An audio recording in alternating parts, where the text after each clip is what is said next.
Bismillahirrahmanirrahim. Assalamualaikum warahmatullahi wabarakatuh.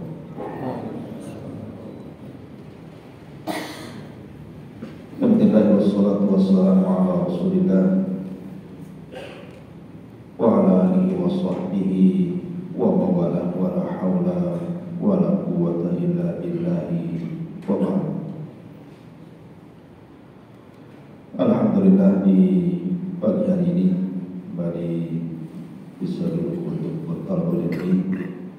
Salam kita hadiahkan kepada Rasul kita Nabi besar Muhammad sallallahu alaihi wasallam.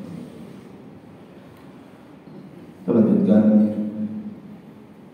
kajian tafsir surah Abasa dan kita masuk pada ayat ke-33. A'udzubillahi minasyaitonir rajim.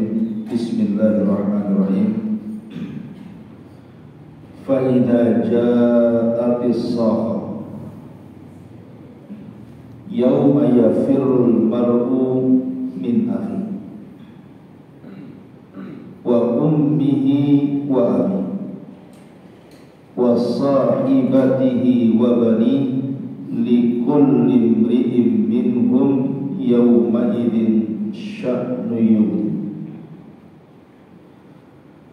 wujuhun yawma idzin musfirah dhahikatun mustabshirah wa wujuhun yawma idzin 'alaiha ghabarah tarhaquha qatarah ulaika humul kafaratul fajr.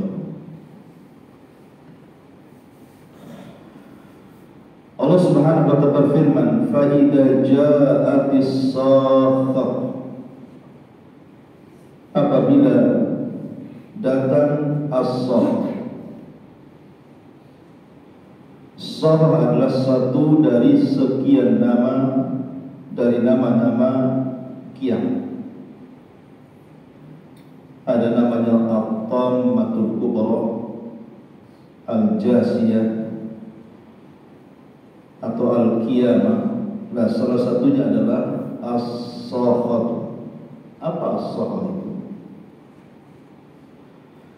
As-Sakhah artinya teriakan. Teriakan yang membuat gendang-gendang telinga hancur. Di mana teriakan ini keluar daripada moncong trompet Israfil atau disebut dengan sangkakala. Para ulama berselisih pendapat tentang berapa kali sebenarnya Israfil itu meniup sangkakala. Ada sebagian mengatakan 3 kali dan ada yang mengatakan 2 kali. Dan yang masyhur adalah 2 kali. Karena tiupan yang pertama itu maksudnya tiupan kejutan dan kematian, dan tiupan yang kedua adalah tiupan kebangkitan. Las-sakhah ini adalah tiupan yang kedua setelah manusia kemudian dikiamatkan. Tidak ada satu manusia yang hidup di alam semesta. Maka Allah Subhanahu wa ta'ala kemudian mengatakan fa idza ja'atis sakhah, apabila datang tiupan yang kedua. Dalam hadis Abi Hurairah radhiyallahu anhu, ketika ditanya soal jarak tiupan pertama dan yang kedua, maka Abu Hurairah radhiyallahu anhu mengatakan jaraknya 40 tanpa menyebut hari, bulan ataupun tahun. Kemudian di ujung riwayat, setelah tiupan sangkakala yang kedua, maka Allah Subhanahu wa ta'ala akan kirim hujan. Hujan inilah yang kemudian akan menerpa tanah mahsyar, kemudian akan menghidupkan manusia dari setiap tulang ekornya. Disitulah manusia akan bangkit kembali. Jadi kebangkitan manusia itu dihidupkan dari tulang ekor. Karena tulang ekor itu tidak akan hancur. Sebagaimana perkataan Al-Imam Al-Barbahari rahimahullah dalam kitab Ushul Sunnah, salah satu dari 7 makhluk yang tidak dihancurkan pada hari kiamat adalah tulang ekor manusia. Karena dari situlah kita dibangkitkan. Nah, di sini Allah Subhanahu wa taala menjelaskan kondisi saat dibangkitkan. Allah Subhanahu wa taala mengatakan yauma yafirrul mar'u min akhihi. Pada hari seseorang akan lari dari saudaranya. Wa ummihi wa abihi, lari dari ibu bapa. Wa sahibatihi wa bani, lari dari pasangan dan anak-anak.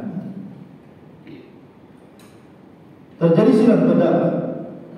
Apa maksud daripada yauma yafirrul mar'u min akhihi? Begitu juga kalimat wa ummihi wa abihi wa sahibatihi wa bani. Ada yang mengatakan bahwa nanti pada hari kiamat para nabi itu akan lari dari keluarganya yang kufur saat di dunia. Nuh akan lari dari putranya Kan'an, karena Kan'an kufur, tidak beriman kepada agama ayah. Kemudian Ibrahim alaihi salatu wassalam akan lari dari ayahnya Azar, karena Azar itu pembuat patung. Dia yang buat patung, dia yang jual patung, dia yang dibuat patung. Makanya Ibrahim lari dari Azar ayah. Kemudian Nabi Allah Nuh alaihi salatu wassalam dan juga Nuh akan lari dari istrinya, karena kedua nabi ini istrinya dua-duanya kufur. Makanya Allah Subhanahu wa taala mengatakan wa daraballahu mathalan lil ladzina kafaru imra'atan nuhin wa imra'atan. Allah jadikan dua permisalan dua wanita kufur.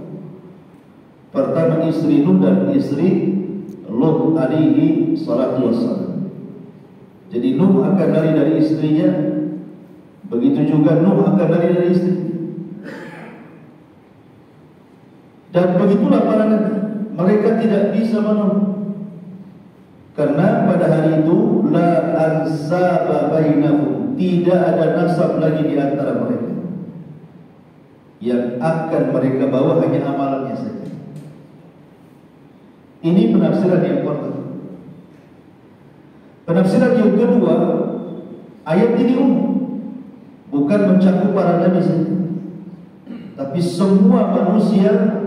Yauma yafirrul mar'u min akhihi, pada hari itu manusia akan lari dari saudaranya, dari ibu bapaknya, istri dan anaknya. Pertanyaannya, kenapa didahulukan saudara dibandingkan ibu bapak?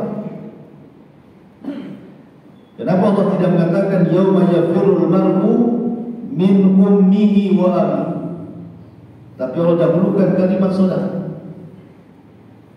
Karena terkadang seseorang itu lebih dekat kepada saudaranya dibandingkan kepada ibu.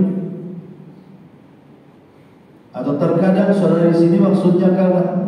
Terkadang seseorang punya masalah, dia tidak mau cerita sama ibu karena takut menambah masalah. Makanya terkadang dia curhatnya itu sama kawannya atau sama saudaranya.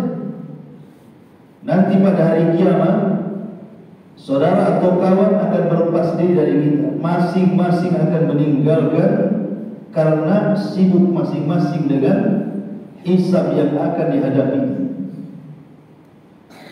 Baru kemudian wa ummihi wa dari ibu bapa, wa sahibatihi wa bani dari pasangan dan anak-anaknya.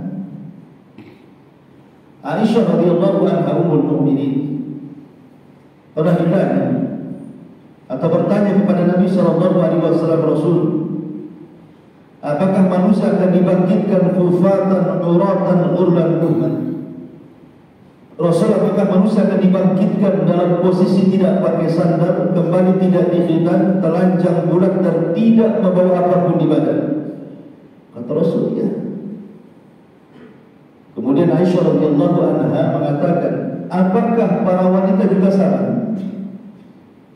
Nabi SAW, "Na'am, ya." Kemudian Aisyah radhiyallahu anha mengatakan, "Bagaimana mungkin wanita tersingkap auratnya?" Dan Aisyah ini wanita pemati.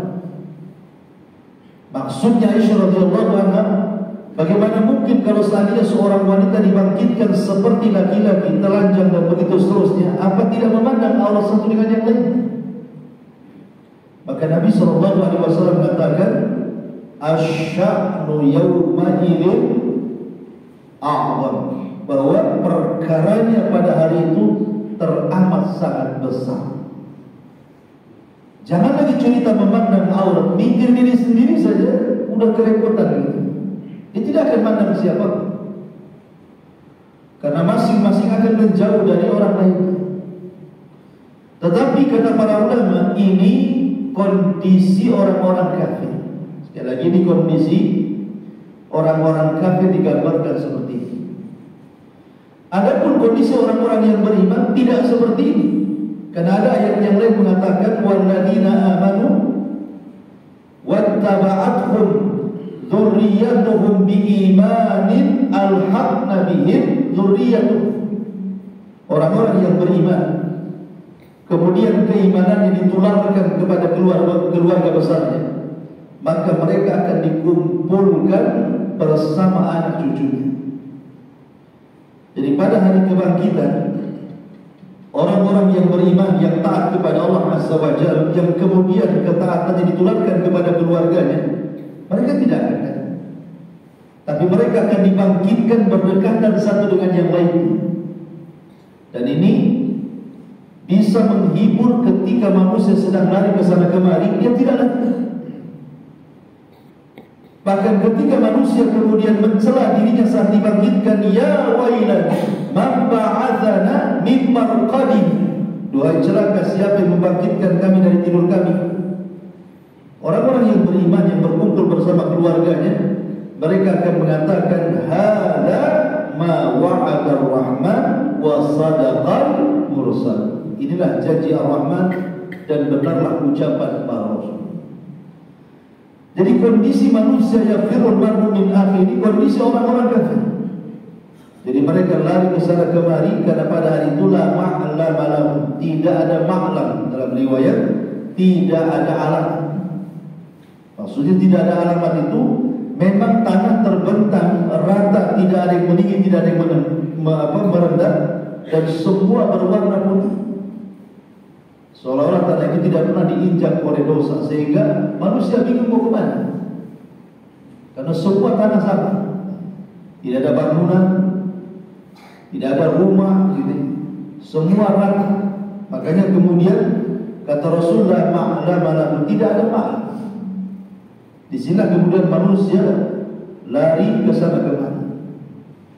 Kemudian Allah Subhanahu wa taala menggambarkan, "Likulli imri'in minhum yawma idzin sya'nun yughni."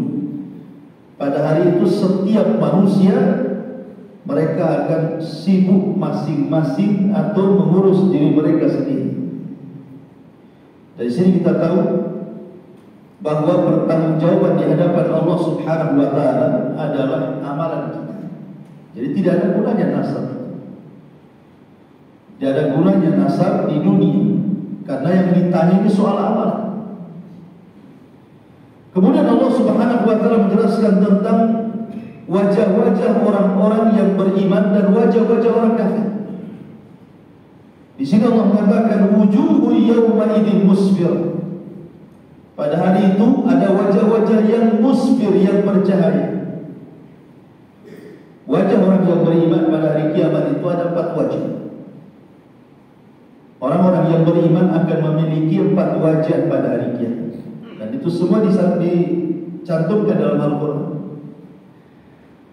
Pertama, wajah orang-orang yang beriman itu memutih. Allah mengatakan, "Yauma tabyaddu wujuh wa taswaddu wujuh." Pada hari itu ada wajah-wajah yang putih bersih dan ada wajah-wajah yang hitam gelap. Kapan wajah ini memutih? Ulama tafsir mengatakan, ketika manusia mengambil catatan amalnya, kemudian dibaca. Apabila catatan amalnya ketika dibaca itu melewati catatan kebaikannya, maka wajahnya akan memutih dan badannya membesar. Jadi kalau dia orang-orang yang beriman, setiap dia membaca catatan kebaikannya itu, wajahnya memutih, kemudian badannya membesar. Semakin membesar, sehingga badan mereka persis seperti postur Nabi Adam alaihi salatu wassalam. Berapa hasta? 60 hasta. 60 hasta itu berarti 30 meter, karena satu hasta itu setengah meter. Satu hasta kan begini, ini satu hasta. Berarti kalau 60 hasta ya 30 meter, dan akan berhenti di 30 meter. Karena manusia tidak mungkin melebihi postur Adam pada harinya. Maksudnya bagi orang-orang yang beriman. Nah, ketika itu wajah mereka memutih, ketika mereka membaca catatan. Sebaik apapun di dunia, pasti orang itu punya kesalahan. Tidak mungkin orang tidak punya kesalahan. Pasti punya kesalahan. Sebaik apapun manusia, sesoleh apapun, pasti ada kesalahan. Artinya mesti dalam catatan itu ada catatan kesalahan. Lah bagaimana ketika dia membaca catatan keburukannya? Kata ulama mengatakan, ketika dia membaca catatan keburukannya, wajahnya akan menghitam, tetapi Allah Subhanahu wa taala sembunyikan dari manusia. Ketika dia membaca catatan kebaikannya, memutih lagi. Apabila membaca catatan keburukannya menghitam, tetapi terhalang antara dia dengan manusia sehingga manusia tidak tahu. Makanya pentingnya seseorang itu berusaha untuk mencari penghalang antara kita dengan manusia untuk menutup rasa malu. Salah satunya adalah barang siapa yang menutup aib seorang muslim, maka Allah akan tutup aibnya pada hari kiamat. Man satara musliman satarahullahu yaumal qiyamah. Siapa yang menutup aib seorang muslim di dunia, Allah akan tutup aibnya pada hari kiamat. Walaupun dia membaca catatannya kemudian menghitam, orang tidak tahu. Jadi kapan wajah-wajah orang-orang yang beriman memutih? Saat membaca catatan kebaikannya. Ini wajah yang pertama. Wajah yang kedua yang disebutkan dalam ayat ini, Allah mengatakan wujuhun yawma idzin musfir. Musfir itu artinya cahaya yang keluar dari warna putih. Jadi apabila wajah-wajah penduduk surga, orang-orang yang beriman itu memutih, maka akan timbul cahaya. Kapan itu? Saat selesai membaca catatannya dan dia tahu kemana dia mengarah. Artinya dia tahu ini sudah dicatat, dia termasuk penduduk surga. Maka wajahnya semakin terang, bukan hanya putih tetapi memancarkan cahaya. Saking senangnya, kemudian mengatakan, ha umuqra'u kitabiyah. Lihat, baca catatan. Dia sudah yakin dia akan menjadi penghuni surga. Makanya kemudian wajah dia semakin terang dan bercahaya. Itulah musfir. Bukan hanya itu saja, dhahikatun mustabsyir. Dengan tertawa riaknya dia setelah membaca catatan itu, ya wajah karena dia senang. Dia sudah tahu bahwa catatannya akan mengantarkan dia ke dalam surga sehingga dia tertawa. Lah dua wajah ini, kata ulama tafsir, ini sebelum masuk ke surga. Ini ketika masa hisab. Tapi ketika kemudian masuk ke dalam surga, wajahnya lain lagi. Disebutkan dalam surah Al-Ghasyiyah, wujuhun yawma idzin na'imah. Maka wajah-wajah yang masuk ke dalam surga itu adalah wajah-wajah na'imah. Wajah-wajah na'imah itu artinya wajah yang penuh dengan kebahagiaan karena melihat nikmat yang belum pernah terlihat sebelumnya, belum pernah terdengar sebelumnya, belum pernah terlintas sebelumnya. Karena Rasul mengatakan, a'dadtu li ibadi shalihin ma la 'ainun ra'at wa la udhunun sami'at wa la khatara 'ala qalbi bashar. Kami sediakan nikmat surga itu, kenikmatan yang tidak pernah terlihat, terdengar, bahkan terlintas pun tidak. Coba bayangkan, ya, di dunia saja orang yang diberikan nikmat itu kita bisa melihat wajahnya dengan orang yang kesusahan nikmat kan?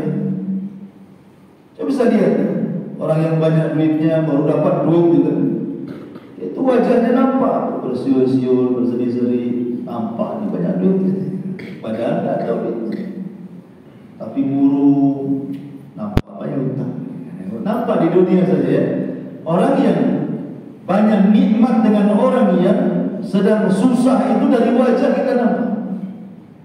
Maka orang yang masuk surga Allah berikan wajah-wajah yang penuh dengan nikmat. Ya seperti itulah di dunia saja kita bisa ya, memandang orang yang sedang senang ya. Itu tengok wajahnya saja kita sudah tahu dia sedang senang gitu. Maka bagaimana orang yang masuk surga dengan kenikmatan yang tidak pernah dilihat mata, didengar telinga, bahkan terlintas pun tidak. Ini namanya wujuhun yauma idzin na'imah. Kemudian yang terakhir wujuhur radiyah, disebut wajah-wajah yang penuh dengan keridhaan. Dan wajah-wajah yang penuh dengan keridhaan itu wajah-wajah orang-orang yang diberikan kebahagiaan dan ketenangan. Makanya Allah mengatakan lisa'iha radiyah. Karena untuk ridha itu susah. Anda sholat, selepas sholat Anda ridha dengan sholat Anda, itu susah. Anda puasa, setelah puasa Anda ridha, senang gitu maksudnya, itu sulit. Karena bagi kita ini terkadang ibadah itu bukan sebuah kesenangan, tapi sebuah beban. Kayaknya kalau tidak sholat tuh kayak ada utang. Habis sholat tuh plong kayak habis bayar utang. Seolah-olah seperti itu. Jadi artinya masih dijadikan beban ibadah itu, bukan dijadikan sebuah kebutuhan.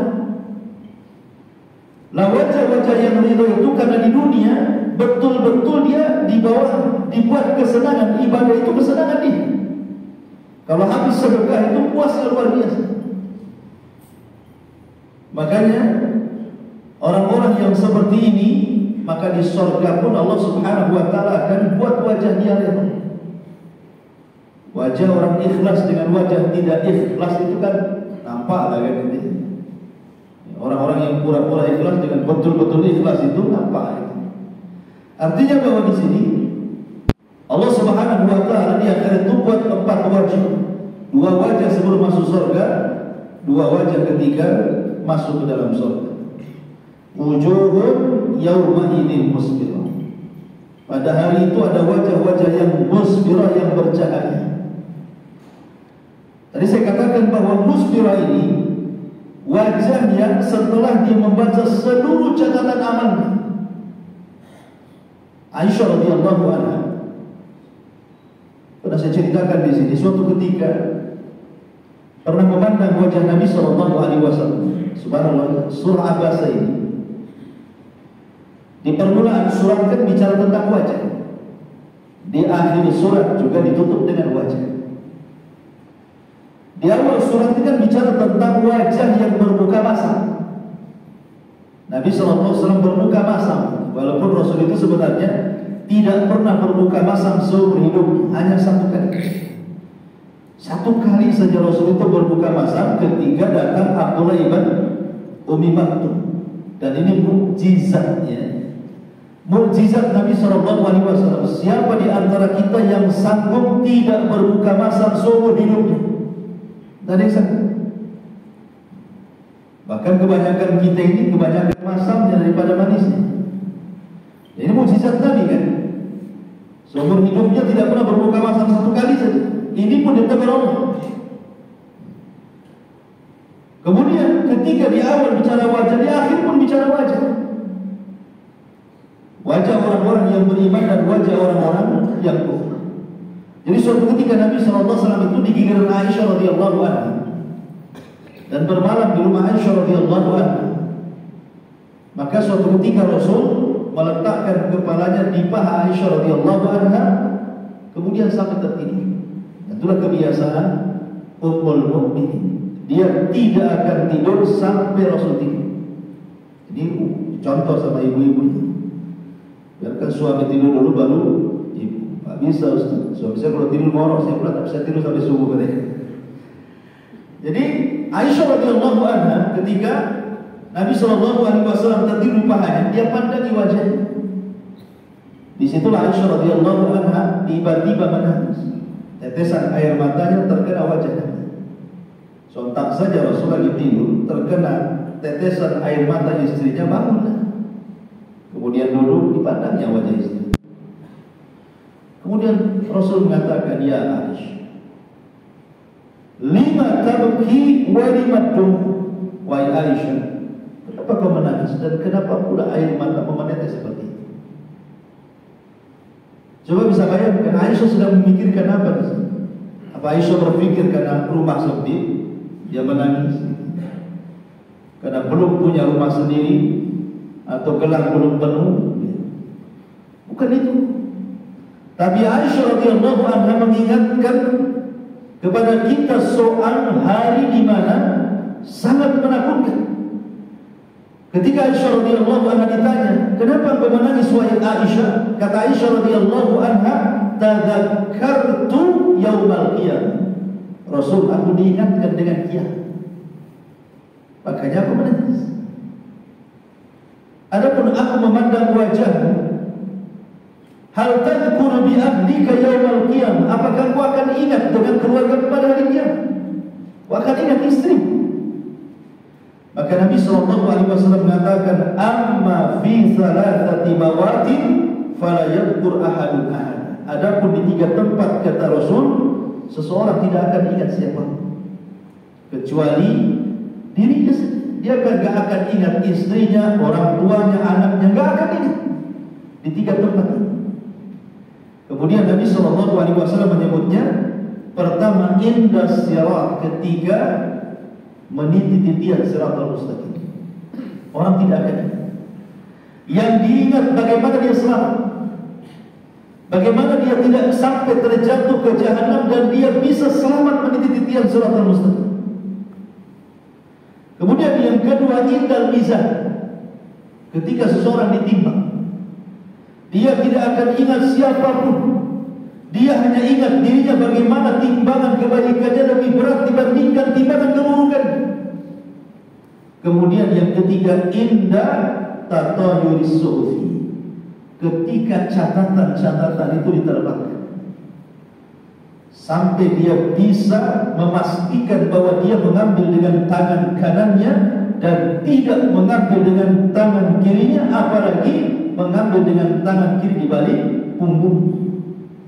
Baru kemudian dia ingat keluarganya. Kalau sudah jelas di tangan kanannya dia mengambil suhuf itu. Nah, orang-orang yang mengambil suhuf itu, catatan-catatan amalnya dengan tangan kanannya, berarti sudah tahu kalau dia mengambil dengan tangannya berarti isinya kebaikan. Makanya kemudian dengan bangganya dia mengatakan, ha umuqra'u kitabi, ha umuqra'u kitabi, baca catatan. Lah ketika itu Allah katakan, wujuhun yaumaidin musbirah, ada wajah-wajah itu yang bercahaya. Saking senangnya gitu ya melihat catatannya itu sampai bercahaya wajahnya. Bukan hanya itu saja, dhahikatun mustabsyirah, sambil tertawa, gembira ria, dan begitu seterusnya. Tetapi Allah katakan, wujuhu yaumaidin 'alaiha ghadab. Tidak semua wajah pada hari itu bercahaya, tapi ada juga wajah yang tertutup dengan debu, murung, dan mereka lah wajah ahli neraka. Wajah-wajah orang kafir, munafik, dan para pendosa. Sama.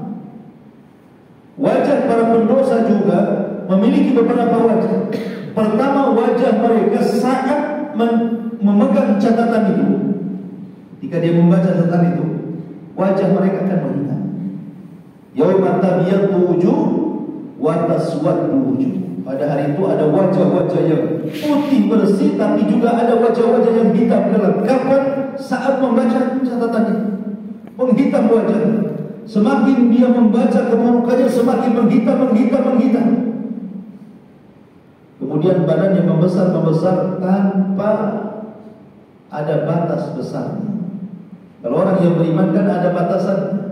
Kalau sudah sampai 60 hasta, kemudian lebarnya 7 hasta, selesai sampai di situ. Karena postur kita akan disamakan dengan postur Adam, dan usianya dimudahkan antara 32 sampai 33 tahun saja, dan tidak akan menua dari itu. Ya segitu saja usianya. Tapi ahli nar ini akan mengembang, dan dia akan membesar badannya sebanyak dosa yang dilakukan. Jadi ahli nar itu badannya itu sesuai dengan dosa yang dilakukan. Kalau dosanya banyak, ya membangkang ini. Kalau dosanya kecil, ya agak ngembang. Makanya ketika Rasul ditanya tentang dirsu ahli nar, giginya ahli nar itu, Rasul sebesar apa giginya ahli nar? Maka Rasul mengatakan kal jabal Uhud, seperti gunung Uhud. Bayangkan kalau satu gigi seperti gunung Uhud, itu giginya gimana mulutnya, gimana kepalanya, gimana badannya. Kenapa Allah besarkan? Biar mudah untuk diangkat. Allah buat dia besar itu supaya mudah untuk diangkat. Ustaz, bagaimana kalau saat dia membesar nanti neraka tidak cukup? Oh, Allah katakan ketika bicara tentang masalah Jahannam, halim talati wa taquluha bimazid. Ketika Allah Subhanahu wa taala mengatakan kepada Jahannam, apakah sudah penuh kau wahai Jahannam? Apa kata Jahannam? Hal bimazid, masih kurang, masukkan saja ya Allah. Jahannam itu luas. Walaupun badan ahli neraka dibesarkan, tetap saja masih kurang. Makanya disini Allah mengatakan wujuhun yawma idzin 'alaiha ghamam tarhaquha qatar. Qatar itu kegelapan, gelap gitu. Ulaika humul kafaratul fajr, dan mereka akan diberikan kepada orang-orang yang kafir lagi fajar. Ini gambaran daripada yaumul akhir. Ini gambaran-gambaran seperti ini wajib diimani. Tidak boleh diingkari. Ini perkara gaib. Sehingga perkara gaib itu harus tetap diimani, jangan sampai diingkari. Karena ada orang-orang yang kemudian seperti orang-orang kafir, mereka berusaha untuk mengingkari adanya hari kebangkitan dan semua kejadian dan peristiwa di dalamnya. Dan itu biasanya dilakukan orang-orang kafir Quraisy. Orang-orang kafir Quraisy itu mereka banyak mengolok-olok Nabi SAW soal kejadian kiamat. Contoh saja, ketika Abu Jahal mengejek soal buah zakum itu, buah yang akan dimakan oleh penduduk neraka. Jadi kalau dimakan itu kan penuh dengan duri. Sebelum masuk di perut sudah menghancurkan kerongkong. Apa kata Abu Jahal? Sambil mengambil roti dan mengatakan, apakah ini zakum? Kalau ini zakum, aku akan makan semuanya. Ya, namanya orang kafir tidak beriman. Kemudian juga mereka terkadang menggunakan logika. Ketika Allah Subhanahu wa taala turunkan ayat sururun marfu'ah wa akwabun mawdu'ah wa namariku masfufa ila akhir ayat. Sururun marfu'ah, di mana dipan-dipan penduduk surga itu marfu' akan ditinggikan. Ditinggikan gitu. Berapa hasta? Ada yang mengatakan 30 hasta. Berarti kalau seandainya 30 hasta dibuat meteran itu, berarti tinggi dipan itu sekitar 15 meter. Itu tebal spring bednya itu 15 meter. Jadi orang-orang kafir datang kepada Rasul, ya Rasul, kalau seandainya tinggi dipannya ini sampai 15 meter, cuman naiknya? Disangkanya bahwa orang masuk surga itu badannya seperti ya kita begitu. Ya kalau seandainya badannya kayak kita, dipanjang 15 meter, gimana caranya? Makanya kemudian Allah besarkan badan kita seperti Nabi Adam kan? Ya wajar dipanjang saja segitu tingginya, orang-orangnya besar ya. Kita ini tingginya 30 meter di surga itu. Ya dipanjang wajar segitu. Ya kalau seandainya tingginya 30 meter, kasurnya yang antum pakai di dunia jadi tikar lah yang itu. Artinya bahwa itu perlu diimani, seperti itu gitu. Tapi orang-orang kafir itu mereka mencari alasan memang untuk mengingkari tidak ada kehidupan setelah kematian. Nah, perkara-perkara seperti ini harus diimani supaya menjadi bahan renungan bahwa ada kehidupan setelah kematian, ada hisab dari seluruh amalan yang kita lakukan. Makanya Ali radhiyallahu anhu mengatakan al-yaum yaumul amal wa ghadan yaumul hisab. Di dunia ini tempat kita beramal, karena nanti pada hari kiamat itu sudah tidak ada amal yang ada hisab. Termasuk soal surga neraka di sini. Bahkan ada sebuah hadis kata Nabi SAW, yu'ta bi rajulin, akan didatangkan seorang laki-laki min ahli dunia. Jadi laki-laki ini kata Rasulullah ketika di dunia itu termasuk orang paling bahagia. Dari semua sisi dia tidak pernah susah sejak lahir sampai dia mati. Senang saja hidup. Tidak pernah kena penyakit, tidak pernah didolimi orang gitu. Kekayaannya banyak, suka-suka dia hidupnya, pokoknya senanglah, tidak pernah ada susah. Tetapi Allah takdirkan dia termasuk penduduk terakhir. Maka datangkan dia orang ini ke hadapan Allah Subhanahu wa taala. Fayaghmisu ghamsatan minan nar. Tiba-tiba dicelupkan di neraka sekali celupan saja. Kemudian diangkat. Kemudian Allah katakan, hal marra bika min ni'amin qad. Apakah telah lewat? Apakah lewat kepadamu perasaan senang yang pernah kau lalui selama di dunia? Masih teringat enggak kesenangan itu? Dia mengatakan, wallahi ma marrat bi min ni'amin qad. Demi Allah, seolah-olah di dunia itu yang Allah berikan kenikmatan sekali celupan, lupa semuanya. Jadi kesenangan yang pernah dia lakukan itu ya, mulai dari lahir sampai dia mati, enggak ingat lagi sudah. Gara-gara dicelupkan sedikit saja neraka, lupa semua. Lihat bagaimana dahsyat neraka, bisa melupakan kenangan. Tetapi kata Nabi SAW, didatangkan ke hadapan Allah min akhbasi ahli dunia. Akhbas itu artinya semua kesusahan pernah dia lewati. Semua penyakit pernah dia alami. Semua kezaliman orang pernah dia rasakan. Semua kefakiran dan kemiskinan sudah dia alami. Pokoknya sebutkan apalah penderitaan dunia itu ada pada orang ini sejak lahir sampai dia mati. Coba ya. Tapi Allah takdirkan orang ini termasuk berdosa. Datangkan ke hadapan Allah Subhanahu wa taala. Tiba-tiba fayaqbisu ghamsatan minal jannah. Allah angkat orang ini, Allah masukkan ke dalam surga satu kali celupan, Allah keluarkan kembali dalam sekejap mata. Tiba-tiba Allah mengatakan, hal marra bika min adzabin. Keperitan yang sudah kau lalui di dunia ini, yang semua penyakit ada pada, semua kezaliman, orang yang berbuat zalim kau pernah merasakannya, semua kefakiran, kemiskinan juga pernah kau lalui. Pokoknya semua keperitan hidup dari awal sampai akhir kau sudah mengalami. Apakah setelah dicelupkan ke surga masih teringat gak keperitan itu? Dia mengatakan, demi Allah tidak. Hilang itu semuanya. Hanya sekali celupan di surga hilang semua. Yang ada hanya kesenangan. Begitulah kalau kita yakin adanya surga dan neraka, tentu seseorang akan sulit. Akan sulit artinya akan berusaha untuk beribadah. Makanya orang-orang yang terkadang di dunia nampak senang wajahnya, ternyata di akhirat paling suram pula wajahnya. Tapi ada orang ketika di dunia itu nampak suram wajahnya, ya, banyak masalah, banyak musibah, tapi dia tetap sabar. Allah buat dia bercahaya pada hari kiamat. Begitulah terkadang Allah itu membolak-balikan wajah ahli dunia ketika masuk ke akhirat. Ada ketika di dunia wajahnya senang, di akhirat pula dia nangis. Ada ketika di dunia wajahnya tidak, ya, sumringah, mungkin banyak masalah, banyak musibah, tapi dia sabar. Di akhirat diangkat pula wajahnya menjadi wajah yang musbirah dhaikatun mustabsyirah. Karena dunia ini menentukan. Makanya sebagian para ulama mengatakan, orang yang banyak berdiri di dunia, maka dia tidak akan banyak berdiri di akhirat. Maksudnya berdiri sholat.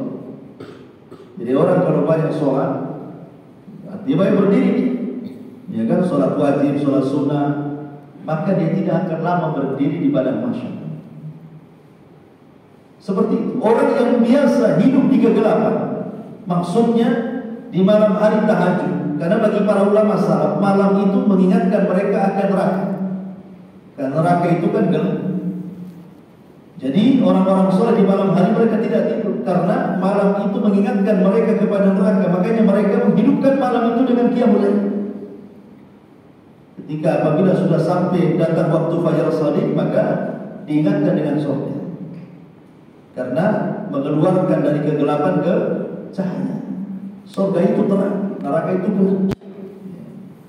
Maka orang-orang yang terbiasa dengan kegelapan dan beribadah kepada Allah Azza wa Jalla, dia tidak akan mengalami kegelapan di akhirat. Jadi yang menentukan kehidupan akhirat itu adalah dunia.